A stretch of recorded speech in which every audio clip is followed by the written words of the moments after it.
이번 영상에서는 심실조기수축 말씀드리겠습니다.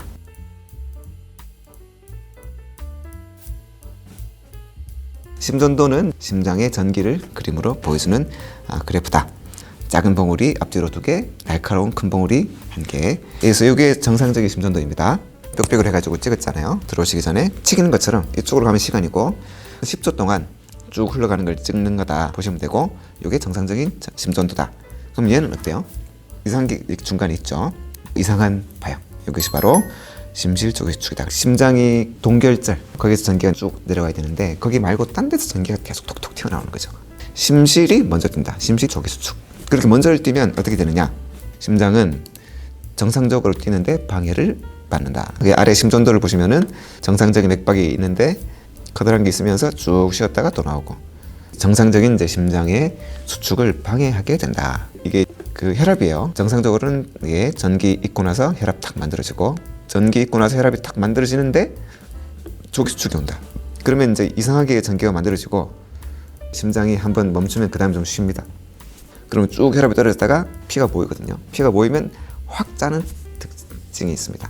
그럼 이때 덜컥하는 느낌을 받게 됩니다. 그 바이킹 탈 때 확 내려올 때 같이 훅 내려앉잖아요. 그 느낌하고 똑같습니다. 이런 것 때문에 조기수축의 증상을 느껴서 오시는 것이다. 24시간 혹은 72시간 심전도 모니터링을 처방할 텐데요. 자기 맥박 대비 조기수축이 하루 동안 얼마나 나오느냐.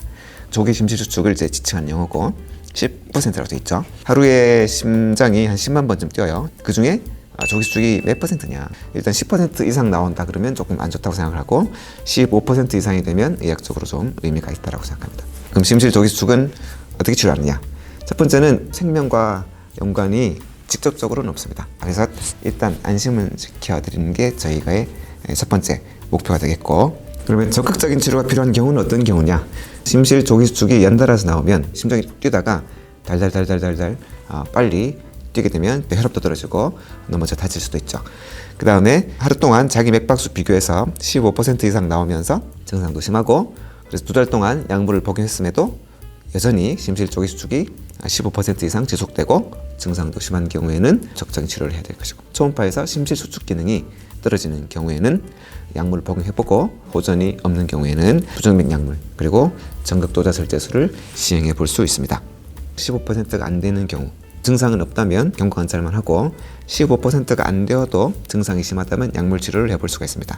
그러면 평생 약물을 먹어야 되나요? 라고는 생각을 해볼 수가 있죠. 물론 원칙으로는 그렇겠습니다만은, 왜냐하면 약을 먹으면 억제가 되고 약을 안 먹으면 다시 나오니까.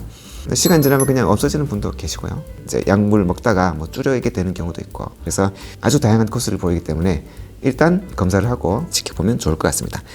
특히 심실조기수축은 상당히 그 까다로운 곳에서 나오는 경우가 많습니다. 심실 사이, 심실의 중간.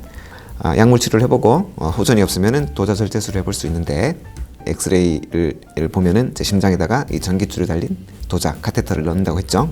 입체적으로 구성할 수 있는 3D 장비를 좀 도움을 받습니다. 전기 신호를 보면서 제일 전기 활성화가 빠른 그 부위를 찾는 거거든요. 그런 부위를 찾아가지고 태워버리면 이제 이렇게 나오다가 쭉 계속 안 나오는 거죠.